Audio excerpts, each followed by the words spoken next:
Okay, we are live. Okay, 3, 2, 1. Hello, everyone. Welcome to episode 90. And we're going to, and the title of the show and the title that we're actually talking about are two different things.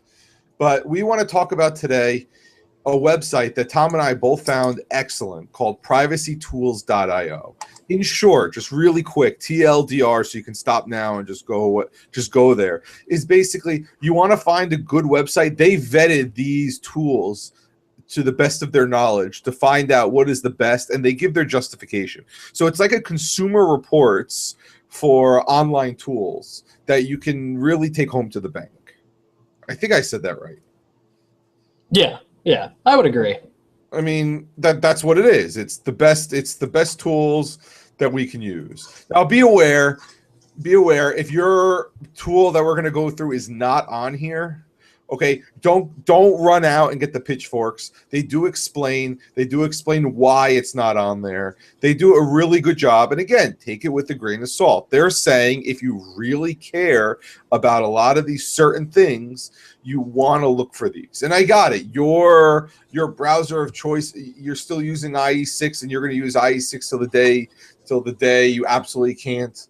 Well, it's not on there. That would be very impressive if someone was using IE6 still. Well, don't go. Challenge accepted. I will find. All right. Okay.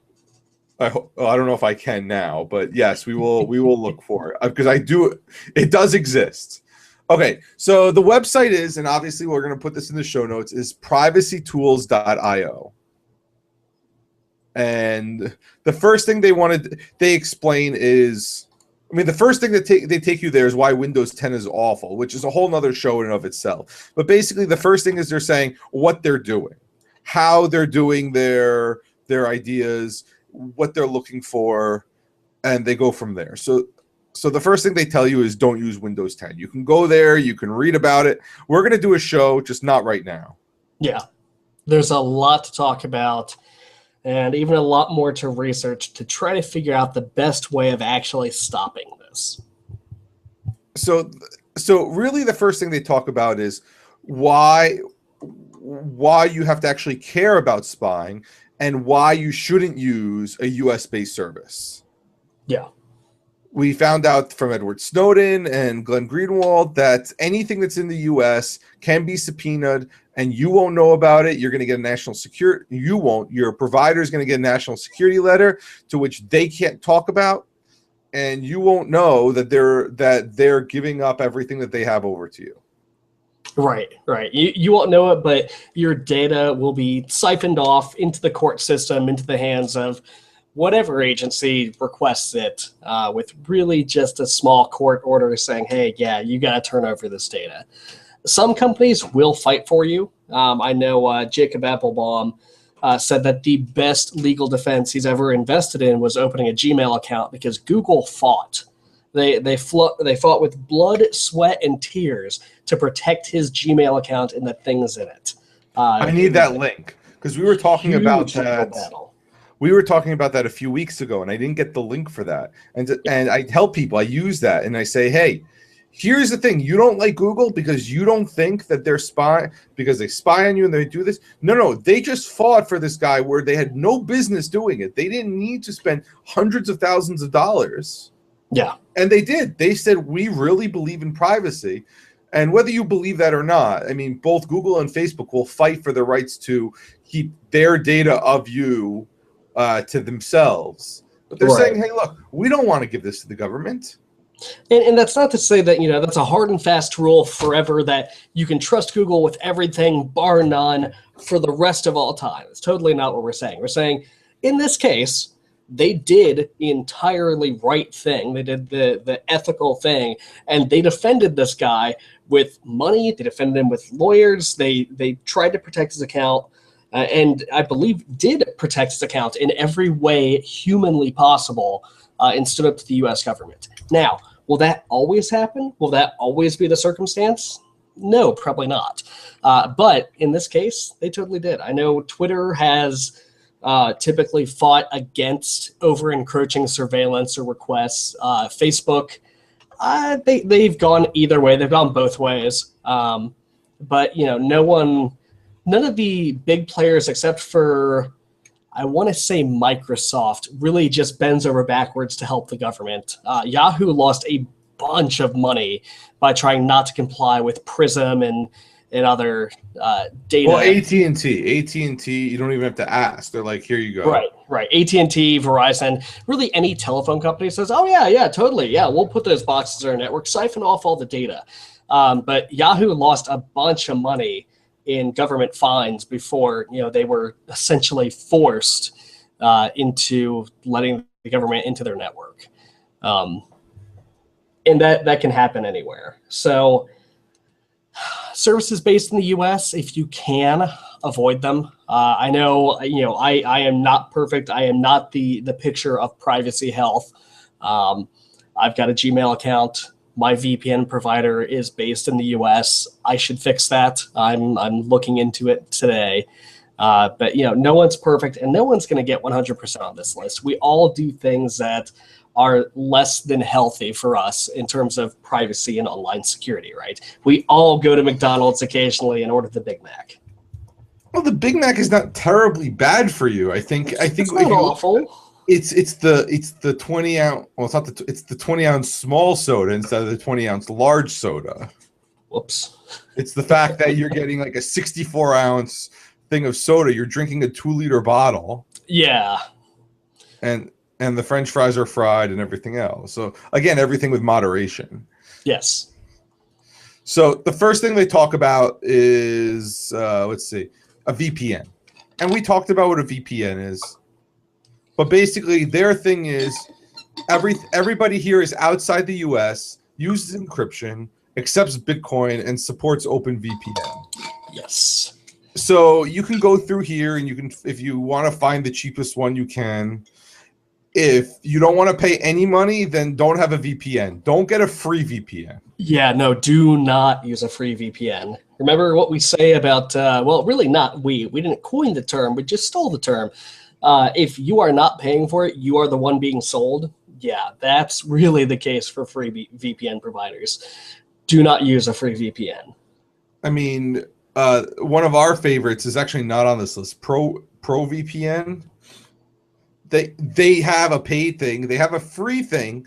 They have a free tier that says we're going to limit your bandwidth to this or something like that, which, again, I don't know how I feel about that, but they do have a free tier, but it's not like the others where they insert an ad into it, where they say, oh, we're going to insert a tasteful ad. No, they're spying on you. That's what it is. So privacy.io says this is what they're choosing. It has to operate outside the US. Yeah. All US, all UK, and some of the other, basically Sweden, the places that really care about your privacy. It has to have OpenVPN software support. I'm going to ask Thomas, is that a good thing? I think OpenVPN just makes my life difficult when I try to use a VPN on like a Chromebook or something like that. Yeah, it's not supported everywhere. I know Android is now trying to bake in support for OpenVPN. There are a lot of apps that will do it with the API calls inside of Android. You can always find an app. The Chromebook is kind of a weird special case that not everything works on it yet, but it is being worked on. OpenVPN by far today is the best at keeping things secure, making tunnels easy to not hurt yourself with, making the config files easy to build. OpenVPN is by far the best security right now for VPNs. Not saying you can't do it with not saying that you couldn't make a secure VPN using something like IPsec, but it's not going to be as easy. It's not going to be as seamless, and there are ways you can foul it up if you're not creating the tunnels correctly, or there's a lot of technical reasons a VPN could go wrong. But point-to-point tunneling protocol, layer 2 tunneling protocol, you want to stay away from those. They're not very secure. They can be attacked. It's not like a guaranteed thing like using a WEP key, but they're much less secure than OpenVPN. I gotta say though, the biggest piece of this list, and probably the most important piece to me, is every provider on this list accepts Bitcoin. You're not going to hand over your credit card and say, "Oh yeah, here's my credit card number with all of my identifying details. Please arrest me." Right? You're saying, "Hey, here's a chunk of anonymous crypto cash. Just give me a random username and password. You don't even have to have my email address, or you can give them a fake email address."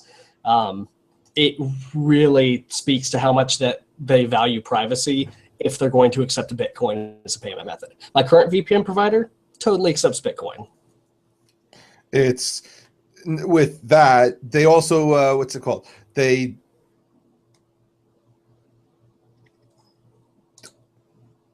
allow the no log policy, which means that they don't log it for any reason, not just 7 days, not to monitor traffic. They're really saying, we don't care what you do. Right.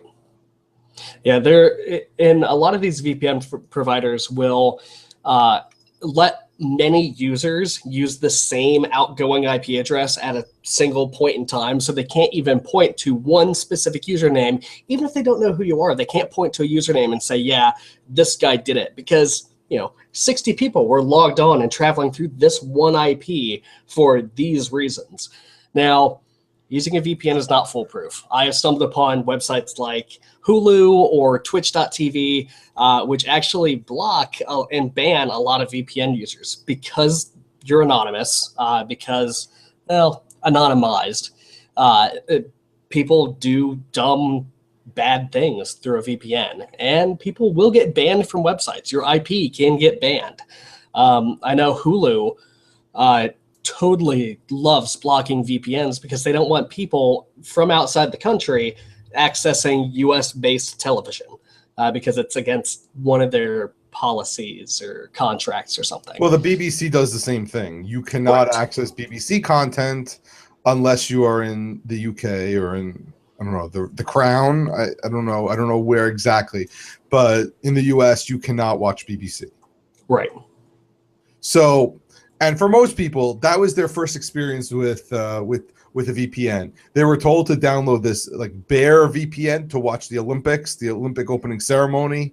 They wanted to watch the latest episode of Doctor Who, and for that, okay, fine, you're doing it to mask your IP, so maybe privacy is not all of a concern to you. But if you're trying to really be private, you don't want people to find out who you are or have no way back, because it's shown that they will stitch this all together. There is so much data about you that you say, oh, who's really going to cross-reference the credit card numbers? Oh, they do.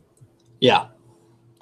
It's if somebody presented you, if you want to see something scary, find the person who can Google the best and say, can you do me a favor and find all the information about me by tomorrow or whenever. You'd be surprised what's on the internet. There's a lot of stuff out there. I know, one of the usernames I used to use, I have found stuff that's 15 years old, Unreal Tournament high scores for certain server matches, for certain games. Kind of crazy stuff, but that stuff's still hanging around. So, yeah, definitely want to think about that now before you run into a problem. Or, and this is a completely unrelated but related note, if one of your family members only follows you, and like your mother only follows you and your brother or your sister, like 5 or 6 people, and you tweet or you Facebook a lot, all your posts are going to be visible to them, every single one. And while they have a timestamp, they're in a linear order. So they're going to read everything. And if you're not okay with that, just be aware that that happens. My mom asked yesterday, hey, I want to go on Facebook just to like spy on people, essentially, just to see what people are up to. And that's fantastic. And she sees all this stuff. She goes, wow, you post a lot. And I'm sitting there and I know I don't have anything offensive, but maybe I post too much, this and that, because we're all accustomed to having hundreds of friends where we don't see the same friend post every single day or every single hour. But and it's a mix, but when it's just you, it's a little scary. Yeah. Okay, so the next thing is they talk about warrant canaries, but I want to go through the software. They have browser recommendation. Yes. And surprise, surprise, it's just Firefox. Yeah. So there's two pieces of software on here, and Google Chrome is not among them anywhere. It is Firefox and the Tor browser bundle, which is not useful for day-to-day browsing. With Firefox, though, you have to make sure to read their little statement here. Change the default settings. Not everything is totally secure out of the box with Firefox. Unfortunately, Mozilla has made some pretty bad decisions as far as default things they're adding into the browser, and it's not what it used to be. But for privacy, your first and really only great choice right now with good support is going to be Firefox, bar none. I mean, we can have a whole 30-minute argument on why Chrome should be up there. But at the end of the day, Chrome is made by Google. They send data to them. And yes, you can turn it off. But it is still an advertising vector.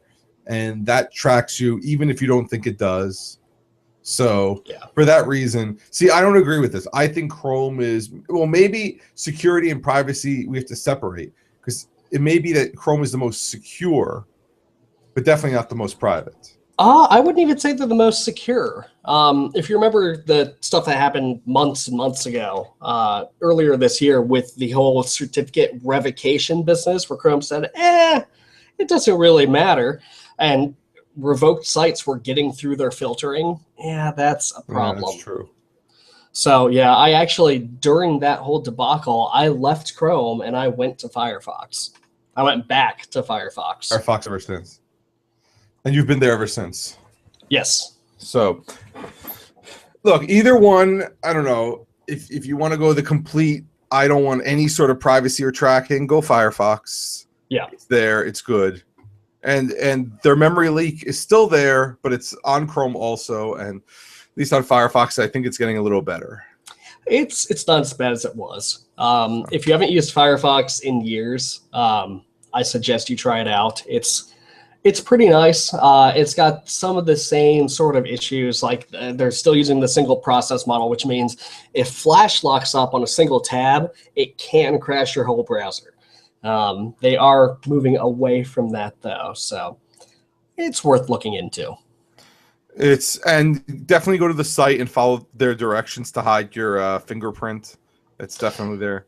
The browser fingerprint is a hard thing to hide. It's also,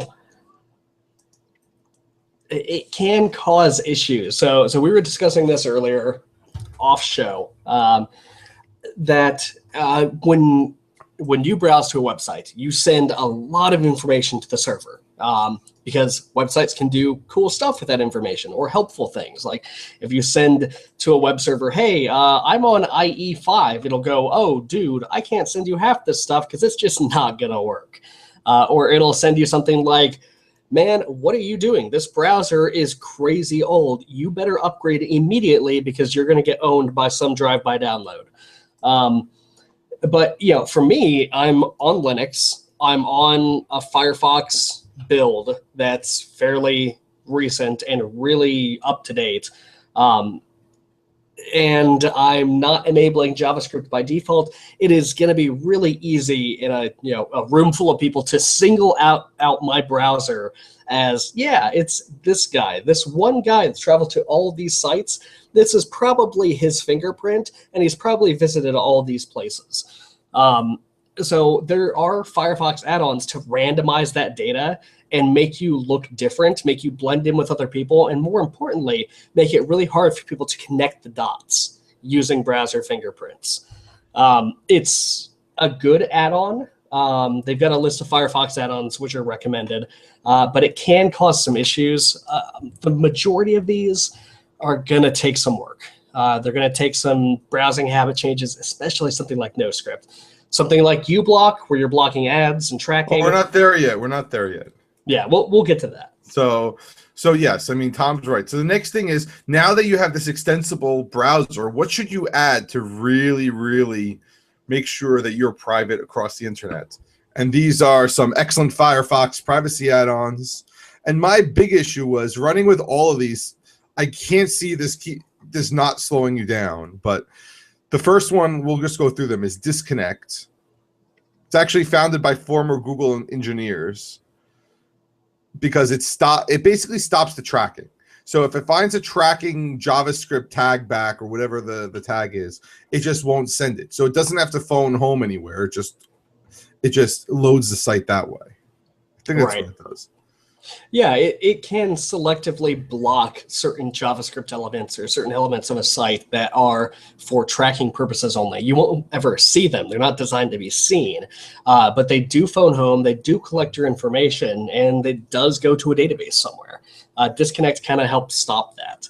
I don't personally use Disconnect because I use NoScript and uBlock, and I think the combination of those really does the same thing with a little bit more manual effort on my part. So I don't use Disconnect, but it's a pretty easy add-on from what I've seen. It doesn't take a whole lot to run, and it does some good.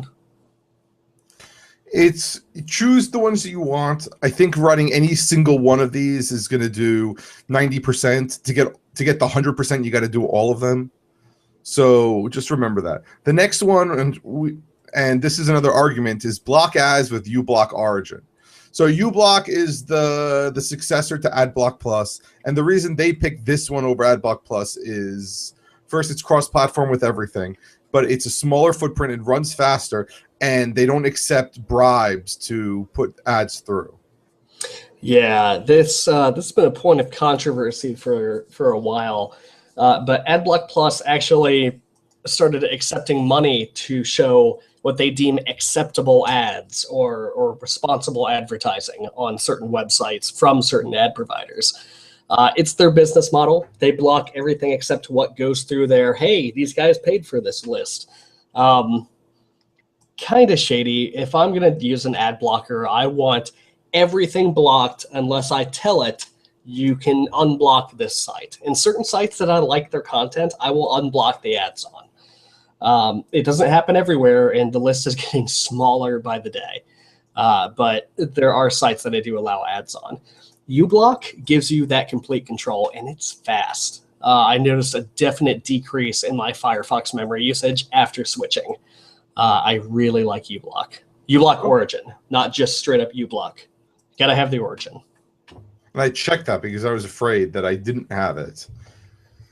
Hide browser fingerprinting with random agent spoofer. I do not use this, but it basically just it tries to mask that fingerprinting above that you were talking about. Right. I installed this yesterday, as a matter of fact, and I've been playing with it a bit.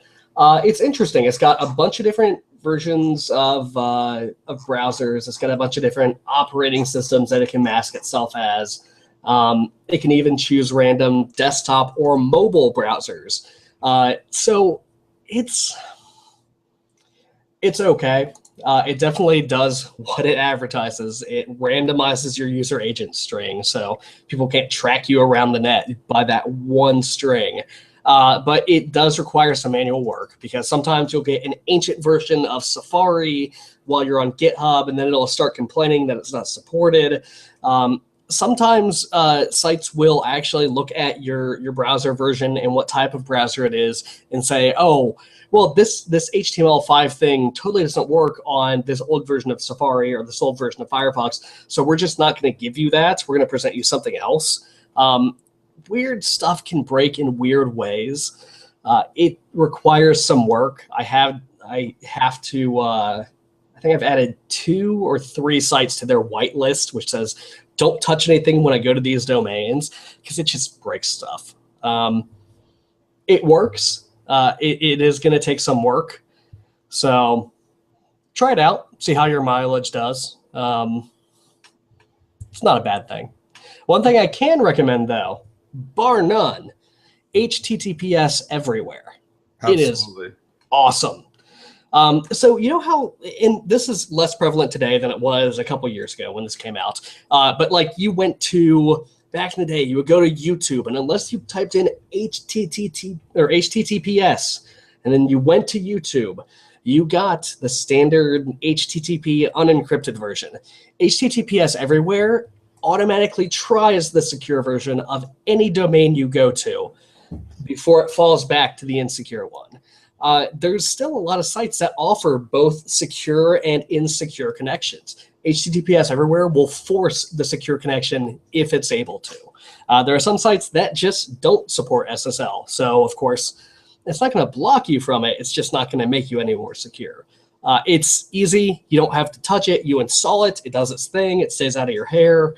I really like it. The FF has really outdone themselves. I had a problem a few years ago, and maybe somebody else had this, and I spoke to them and I gave them another shot. Basically, sometimes the HTTPS site didn't work, or whatever, the content wouldn't work on the HTTPS site. So I would have these random can't find websites, unresolved toast, things like that for sites I knew that worked. And as soon as I turned it off, it was solved. And I said, that's strange. I'll just remember to put HTTPS. And that's what I generally do. To be honest, anytime I type a web address, I just type HTTPS in front of it. The thing I find where it actually saves me is not typing a web address, because I'll type HTTPS. It doesn't really bother me. Is clicking on links. When people link to stuff, they'll just link HTTP. And I click a link and it flips and it's all good. And it generally, if you're behind an inspection firewall or router where it's looking at your traffic and trying to filter stuff out, you'll notice it's faster, because a lot of these routers, a lot of these products, especially in businesses, will say, oh, it's HTTPS. I'm not going to break SSL. Let it on through. So it actually speeds up browsing in some cases. So we're short on time. So I'm going to end this with, well, not end this, but let's talk about NoScript really fast. I do like NoScript. So if you've been on the web a while, you probably have not noticed JavaScript is kind of a popular thing. It runs everywhere, all over the place. It can hand you, interactive site content. It can make animations. It can literally do anything and everything. It's a basic programming language, and it runs in all of our browsers because it's basically standardized.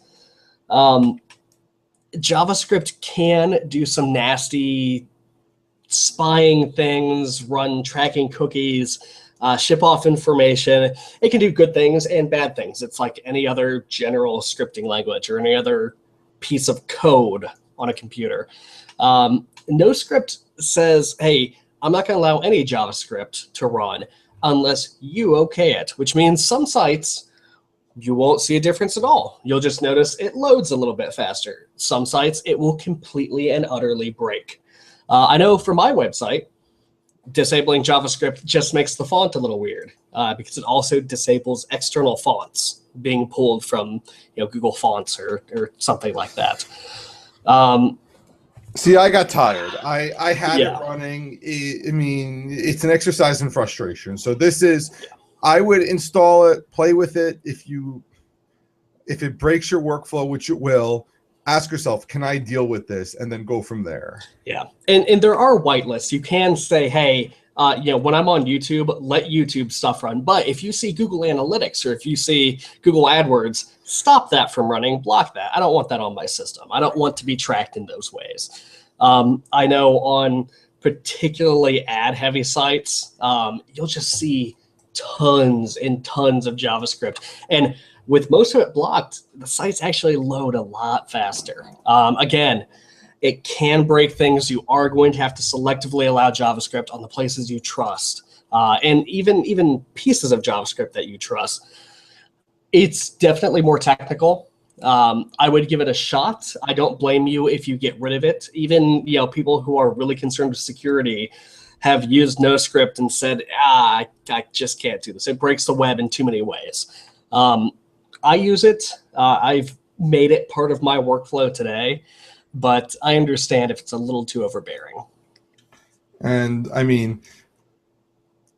I think we stop here and we deal with the other half of this page next week. I think we can do that because we are basically out of time. But just to tease you, what's next is what's your email, what email you should use, what operating systems, email clients, instant messaging, encrypted video calls, cloud storage services, self-hosted cloud softwares, file syncing, password managers. There's a lot of stuff here. This is great stuff. So, okay. So let's end this, and we will see you all next week. See you, everyone. Bye.